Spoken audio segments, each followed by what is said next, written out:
Your Honor, hindi pa po kami nakakapasok sa Forbes Park. Settled na yan. Isang beses. Opo. They pointed to you, they identified you, and you are denying. Period. Mr. Chair, follow-up question. Yes, Senator Risa. Salamat, Mr. Chair. Miss, yung mas malayo sa akin, may nabanggit kayong law firm na kasama nung pagpapaalis sa inyo at pagpasok ng bagong may-ari. Aling law firm po iyon, for the record? Let me just check po my email, Your Honor. Tapos pakisabi na lang sa aming komite through the chair para lang mabuo namin yung sinasabi For that niyong matter, kwento. kung Yes, alam Mr. nyo Chair. rin, ang sinasabing si Speaker, pero si Speaker ba ang nasa deed of absolute sale? Kung hindi, sino? Kung alam ninyo. It's Golden Peasant po. Golden Peasant Holding Corporation, di ba? That is. Na ang major stockholder, isa nangangalang Paras. Hindi ko lang po sigurado. Yes. But for the law firm, it's Ocampo Manalo Valdez Lim.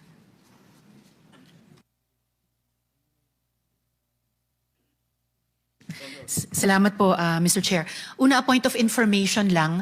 Nabanggit po kasi kanina na dapat sana fina-flag na ng COA yung mga iniimbestiga ng aming komite na flood control projects, either na ghost or substandard. No, yung sinabi kanina ni Senator Kiko. So, yung point of information dyan ay, in fact, ang COA ay nakapag-flag na ng 4 na proyekto sa Bulacan amounting to a total of 330 million pesos. So baka habang dumadaan ang panahon mas marami pang mafa-flag ang COA. So yung mga unang mga tanong ko po, follow-up questions, Mr. Chair, sa DPWH. Kaugnay po yung anong resulta ng audit o investigasyon na ginagawa ng department dun sa mga ghost or defective na flood control projects. So yung mga nabanggit nyo na po kanina, Yusek Bisnar, na isamite na po ito yan sa ICI. Tama po ba? Your Honor, after po nung technical inspection and assessment, meron pong internal audit within DPWH. Ito naman po more of yung mga documents and payment billings ang titingnan. After nito po, saka po ipapadala sa ICI, Your Honor. Okay po. So hindi pa po. May time frame po ba kayo para mag-submit sa commission? We will do it as much as possible because ang figure po na pinag-uusapan is around 292. 292 projects? Out of the 337, Your Honor. Opo. And within this month po ba yon or within the first quarter of the year, ano po yung horizon na tinitignan nyo to submit to ICI? Within first quarter po. Within the first quarter. Your Honor, what we'll do is kung ano po yung matapos, Yes. submit na po kami kaagad sa ICI. Hindi na po namin hihintayin matapos po lahat. So we will submit as as IAS is finished. So pwede pong batch by batch. Yes, Your susunod. Honor. And then sa Ombudsman, within the first quarter din po ba kayo magsasubmit or mas maaga or mas late pa doon? Your Honor, yung ICI po ang magre-refer po sa Ombudsman. Alright, salamat po, Yusek. And ilan po yung dapat maasahan ng publiko? Yung mga nanonood nitong hearing, yung mga nagalit, yung mga umasa, yung mga nagrally, yung mga nagsumbong, both sa Senate Blue Ribbon at saka sa executive. Ilan po yung aasahan ng publiko na mga contractor sa private sector at opisyal sa public sector na makakasuhan? Your Honor, kasi po gaya po nitong 416 na ito na nai-announce pero hindi pa po tapos yung technical inspection and assessment at saka po yung internal audit. Mahirap po magbigay ng number kasi po baka po gano'n naman po, may i-expect na naman po yung public. Pero what we're reassuring po, the public and this committee is lahat po ng pwedeng gawin ng department para supportahan po yung effort ng ICI ay ginagawa po namin. Well, I would agree, Mr. Chair, na parang double-edged sword yung expectation. Kasi baka, lalo na kung magbibigay ng petsa, umasa, baka pag lumampas, mabigo. Pero merong aspetong, siguro positibo din yung expectation na mas magiging solid yung pag-asa ng publiko na magbubunga talaga itong aming investigasyon sa Blue Ribbon, magbubunga ang internal investigation ng department, magbubunga ang mga proseso sa ICI at saka sa Ombudsman. So, siguro naman, tulad ng sinabi nyo, magsasubmit kayo sa ICI in batches of cases. Meron ba kayong sense na ano yung magnitude ng pwedeng i-anticipate man lang ng publiko na makakasuhan? Tens of contractors and officials ba? Dose-dosena ba? Aabot ba sa 100? Ano yung sense po ng department as of now? Your Honor, yung capability po ng internal audit service ng DPWH will be maximized po para po to look into this 416 projects. In fact po, meron pong effort na hire nga po ng additional accountants and even engineers for yung quality assurance unit. And auditors po? Opo, auditors and accountants. Para po mas mapabilis po itong process natin. And sa ngayon po, sa mga proyektong at least na kompleto nyo na yung internal audit, ilan na ang maaasahan ng publiko na either na posibleng makasuhan bunga nitong internal audit at investigasyon ng department? I cannot give an exact figure, Your Honor. The range But we is... will submit a report on this matter para po mas accurate po yung maibigay namin na data. Magsasubmit po kayo sa aming komite? Yes, Your Honor. Mga kailan po matatanggap ng aming chair yung report ng department? Within the month, Your Honor. Within this month. Okay. Yes. Salamat po, Yusek. Tapos, follow-up sa ilang naunang interpelasyon na. Itong pinag-usapan at iniintindi naming coordinates, magkakaibang klaseng mga coordinates. Anong epekto ng balitang hindi tama ang coordinates na ginamit sa pagtunton ng mga posibleng ghost at saka substandard projects? Ano yung naramdaman ng department na epekto ng ganon? Una po, dahil po mali yung location coordinates na ibinigay at ginamit ng mga nag-validate. Siyempre po, ang effect po nun is na-mislead po sila into the wrong locations. And even po yung report na isinubmit nila is basically mali rin po kasi mali na kagad yung location coordinates na pinagbasihan po nila ng inspection po nila. So, ang effect po nito is basically po, we will restart all over. Kung natapos na po natin yung 1/3 ng 30,000 flood control projects in the last 10 years, and then i-reassess na naman po natin to. Just to be sure po na with our data. So dahil po na mislead, Mr. Chair, so it did a disservice, hindi lang sa paghahanap ng komiteng ito at ng ibang investigating bodies ng katotohanan, pero on top of, in effect, nanakaw yung buwis ng publiko, lalong binaha nung bumagyo, dagdag pang naloko, at least para malaman ang postmortem, kung ano yung totoong kwento. Dahil mali yung mga naging report, parang lalo pang natamaan yung reputation ng department or ng executive as a whole, ng gobyerno as a whole. And at dahil kailangan nyo palang i-restart ulit yung 1/3 nyo nang natapos na out of the 3,000 projects na pag-audit, pag-imbestiga, significant po yun, no? 1/3 already. Uulitin nyo pati iyon, bukod sa 2/3 na hindi pa nasimulan. So, parang nasayang din, no? Yung effort, yung energy, yung resources ng department, Mr. Chair. Tama po kayo, Your Honor. Okay, so hindi po maliit na damage, no, all around. Nung iniimbestiga na lahat ito last year ng iba't ibang bodies, nasa DPWH naman na yung mga MIPS na start, intermediate, and pati po yung infratrack, di po ba, Yusek? Lahat po yun ay nasa DPWH, Your Honor. Opo. So, bakit di yun yung ginamit ng department sa unang validation pa lang? Parang ngayon lang lahat ito nalalaman. Sige. Yes, Mr. Chair, Yusek Bernabe. Yes, ma'am. Because I think nung initially po, no, nagbuo nga po ng team itong ICI, composed of the AFP, PNP, and DepDev. And they relied on the coordinates dun po sa sumbong sa Pangulo. So they followed that sumbong sa Pangulo coordinates, which is the MIPS coordinates. I see. So Opo. pati yung AFP at PNP na mislead sa simula, pati sila na mali sa report dahil dito. Yun po yung kanilang pinuntahan po, yung MIPS Yes. coordinates po. Bale po, the DPWH is also coordinating with ICI to give technical support. Pero po ito pong 421 talaga ay sa ICI po ito na task. And pati po yung AFP at PNP, dagdag sa marami na nilang trabaho, kailangan nilang sumama ulit sa DPWH, ulitin yung pag-audit, investigate sa mga 1/3 of the total number of projects. Possibly po. Possibly. So pati po sila nabanatan. Yes, Mr. Chair. Mr. Chairman, Senator just one quick Pangilinan. interjection.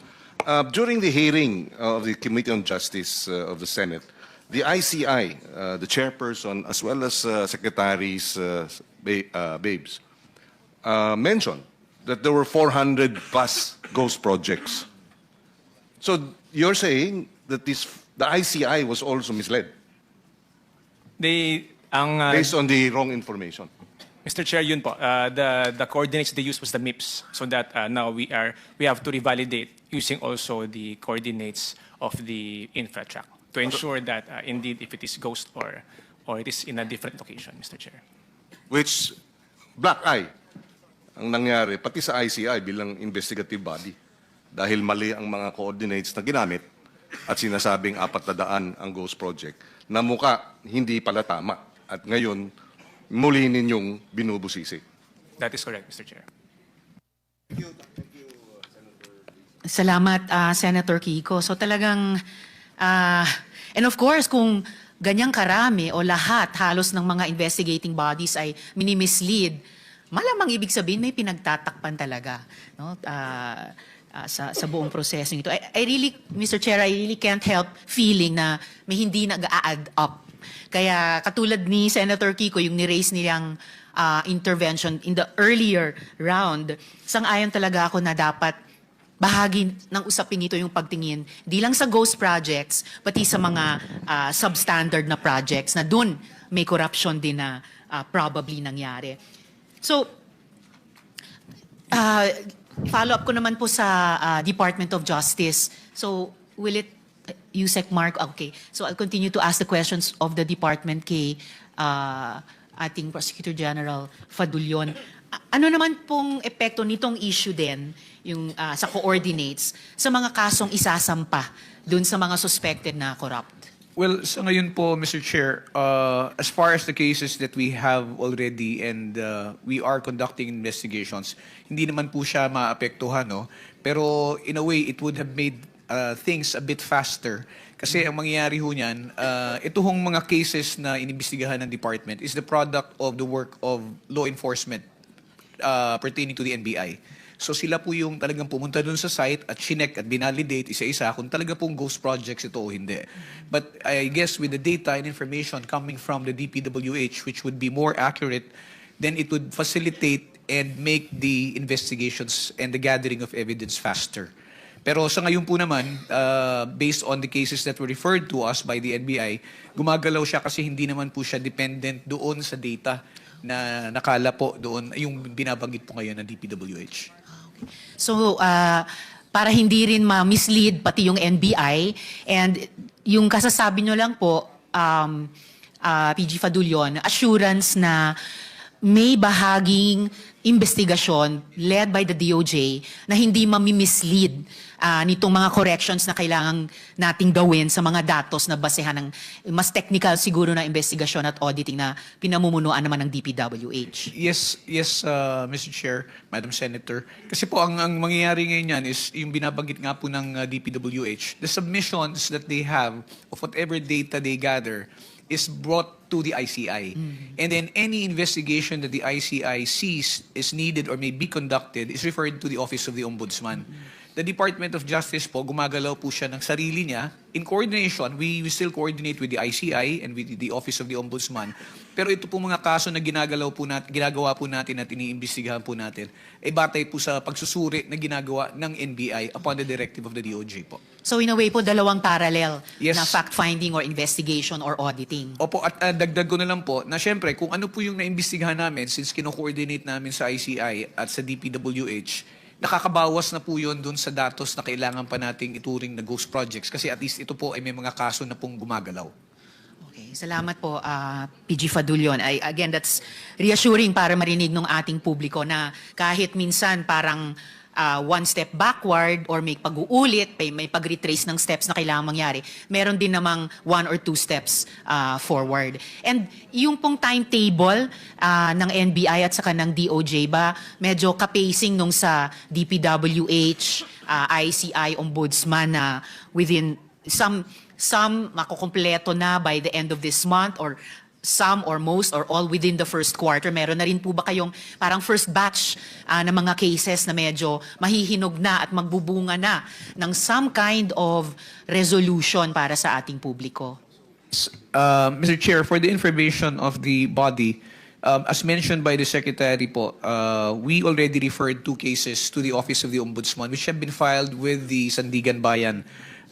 These are 2 cases for malversation of public funds. And there are 3 cases. This also involves yung ghost projects, no, involving yung Sims construction in Bulacan. These 3 cases are also due for resolution.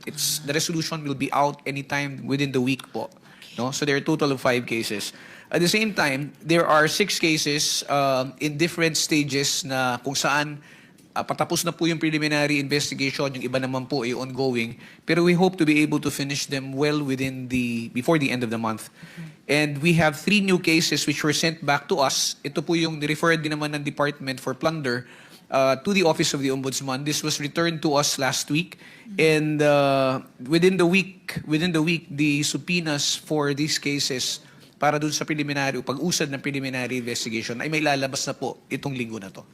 Salamat, PG. So again, maaasahan ng publiko natin na may mga significant na hakbang pasulong by, sabi nyo, yung iba by the end of the week, yung iba naman by the end of the month. So mga konkretong hakbang forward na pwede pong subaybayan ng ating mga kababayan. Okay, salamat po. PG. Balik po ako sa DPWH. Patuloy pa rin po yung investigasyon ninyo. Tama po ba? That is correct, Madam Chair. Kasi nga, sabi nyo, batches by batches hanggang matapos yung audit at investigation sa lahat ng mga suspected na ghost or substandard projects. So, ano pong ginagawa ng DPWH para ingatan yung budget ng inyong department at siguraduhin hindi na, or in largest part, hindi mananakaw ang pera ng taong bayan? Madam Chair, insofar as the budget preparation is concerned, no, our planning undersecretary is already crafting a new way of formulating the DPWH NEP. No, so hindi na po siya yung dati po nga na merong mga formula na ginagamit on the allocables that has been scrapped. And meron na pong bagong formula na gagamitin to ensure po that the budget will be used more wisely. Of course, for implementation, yun nga po yung mga reforma na aming ginagawa. As of now, yung pong transparency portal ang aming nilaunch wherein we will, all the data of all projects, including pictures and the contracts, are available to the public. No, later on po, we are in the process of procuring satellite images para po meron pong satellite images for each contract, each project. And this will be available to the public. No, so that way po, mabawasan ng mga human intervention, human interference, and to ensure that all the projects are monitored by not only by us, but general public po. Sabi niyo po, Yusek, wala ng allocables. So both yung term at yung practice, sinusubukan yung siguruhin na wala na yon sa, sabi niyong new way of crafting the DPWH budget. That is correct, Madam Chair. Okay, and then maglo-launch kayo ng transparency portal. So tulad namin dito sa Senate, tulad ng executive. Yung mga portals kaya nito, they will be able to speak to each other para mag-validate, mag-cross cross-reference sa isa't isa, sa mga data? Yes po. Actually, ma'am, launched na po siya, Madam Chair. Okay. We can already access it. And we are continuing to populate the data in the transparency portal. At you, sorry, go ahead. You Yes said. po. And all the data po in the portal comes from the PCMA. So lahat po sila nag-uusap po sila. No? Except now for the images, satellite images, wherein we have entered a MOA with the PhilSA para po sila ang mag-supply sa amin ng mga images after we have procured the same.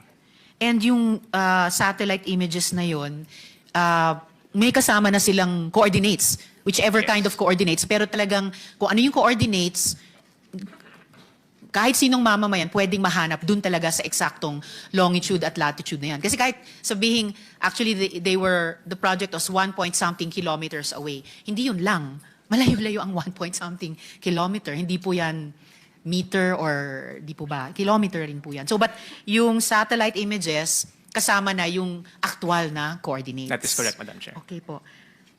Huling tanong ko po sa ngayon sa DPWH, Mr. Chair. Last week po lumabas yung balita na nagkasunog sa DPWH office sa Baguio. Sabi ni Mayor Magalong, sensitive documents were lost in that fire. Dahil lumalabas po na dun mismo sa record section nagsimula yung sunog na iyan. So, dun sa ganyang statement ni Mayor, lumalabas po ba na arson ang nangyaring iyon? So, sadya pong hindi nasunog pero sinunog yung records na yon? Madam Chair, as to the final report, as to the cause of the fire, it has yet to be determined by the BFP. However, we have here a list of all the affected documents, and it appears that wala namang pong sensitive documents, and all of which we have copies of.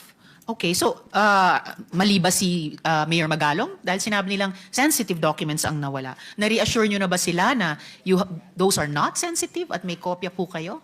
Yes, Madam Chair, we have a list here, and we have the copies that we can submit to the honorable body po. Please do through our chair.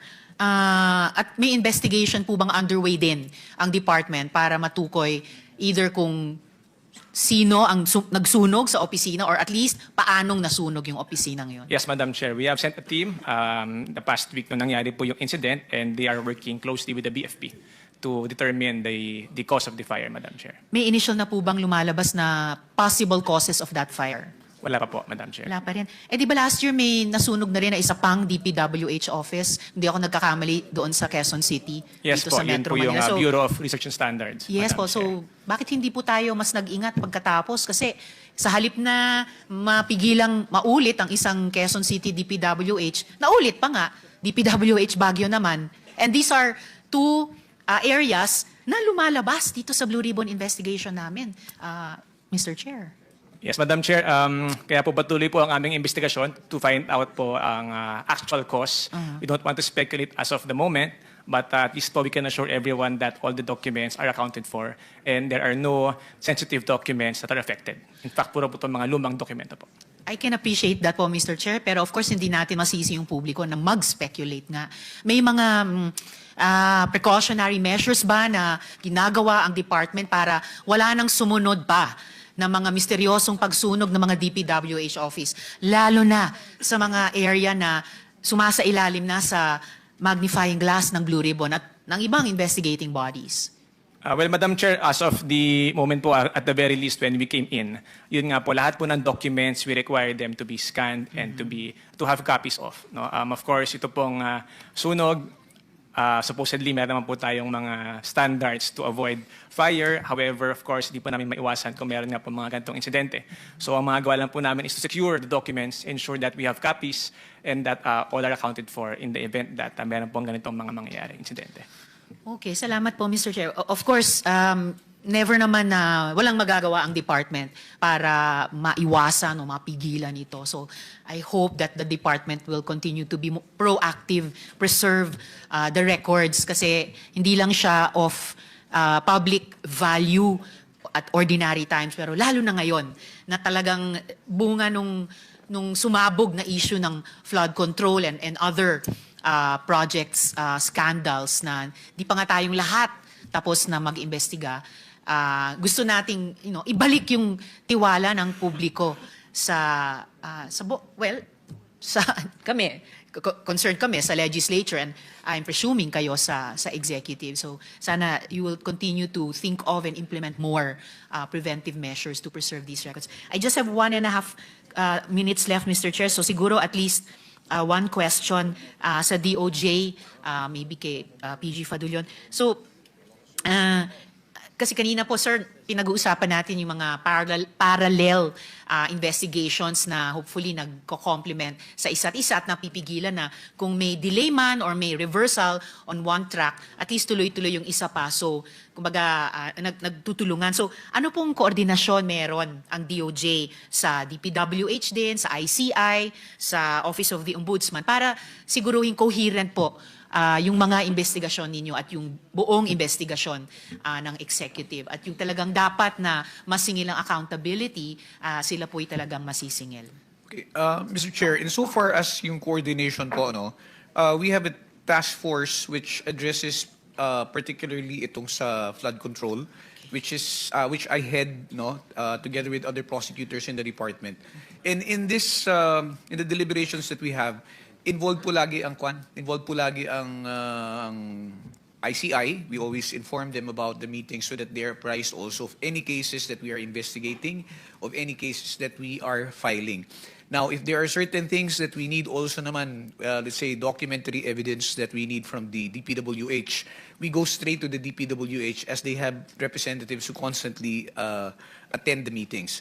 Insofar as the Office of the Ombudsman, when there are cases that we are investigating and we refer to them, nag-uusap na naman po kami na itong kaso na to, i-covered na po ng department. So most likely, hindi na po yan itatouch yung project na yan. Iba naman po. Para lang hindi po maging doble yung galaw.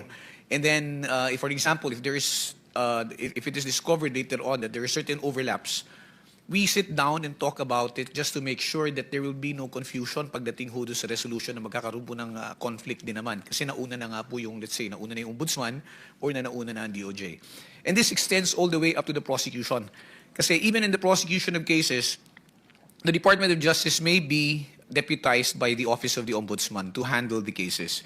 And as in fact, by way of example, the case as against Sara Diskaya, which is now pending before the court in Lapu-Lapu City, Cebu, is being handled by prosecutors from the Ombudsman in the Office, Ombudsman Mindanao and Ombudsman Visayas. But the Department of Justice prosecutors are also there to provide assistance or to collaborate with the lawyers of the Office of the Ombudsman, just to make sure that we're on the same page po. So, yun pala, no? May maibibigay ba kayong status nung proseso laban kay Sara Diskaya dito sa aming komite? Well, what we know, Mr. Chair, is that there were hearings that were already conducted and that there were certain incidents that were raised also. Among them was to have to question the authority of the court that issued the warrant, saying that the court did not have jurisdiction to issue the warrant of arrest.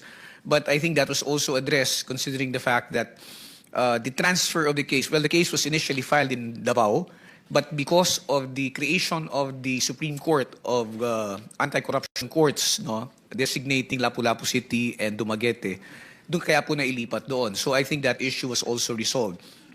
There was also a request which was made by the accused in that case to have the case remanded or transferred back to Davao, but which the court also denied in an order that it issued late last week.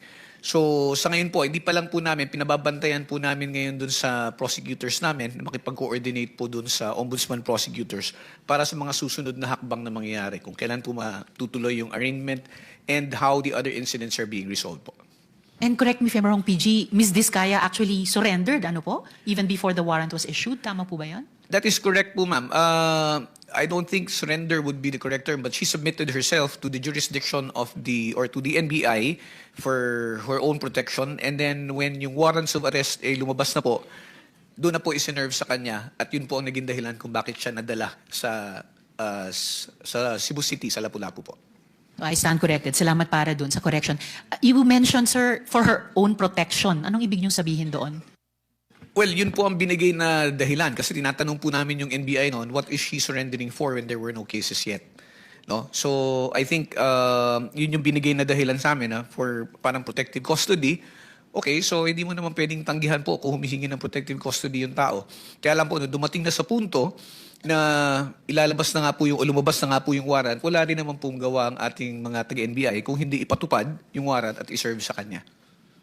Salamat, sir. Well, for my last quarter minute or so, kahit masakit marinig ng lahat ng mga sektor na iniimbestiga ng aming komite or lumabas sa mga testimonies ng mga resource persons, pwede niyo po bang kaming bigyan ng rundown ng mga kinasuhan na at mga posibleng makasuhan halimbawa sa susunod na linggo? You may respond and incidentally, yung time nyo expired Yes, na. thank you, Mr. You Chair. may I can answer. reserve thank you, Mr. Chair. If, Mr. Chair, if you will allow, I can just submit the list to the good senator, just so that all the names of those who have been charged, who are under investigation, and who will be the subject of preliminary investigations will be brought to your attention po.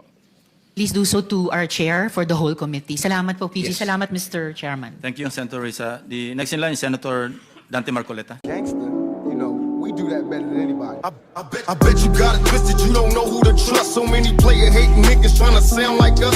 Say they ready for the front, but I don't think they know it. Straight to the depths of hell is where them cowards going. Well, all you still down, nigga, holler when you see me. And let these devils dissolve for the day they finally free me. I got a caravan of niggas every time we ride.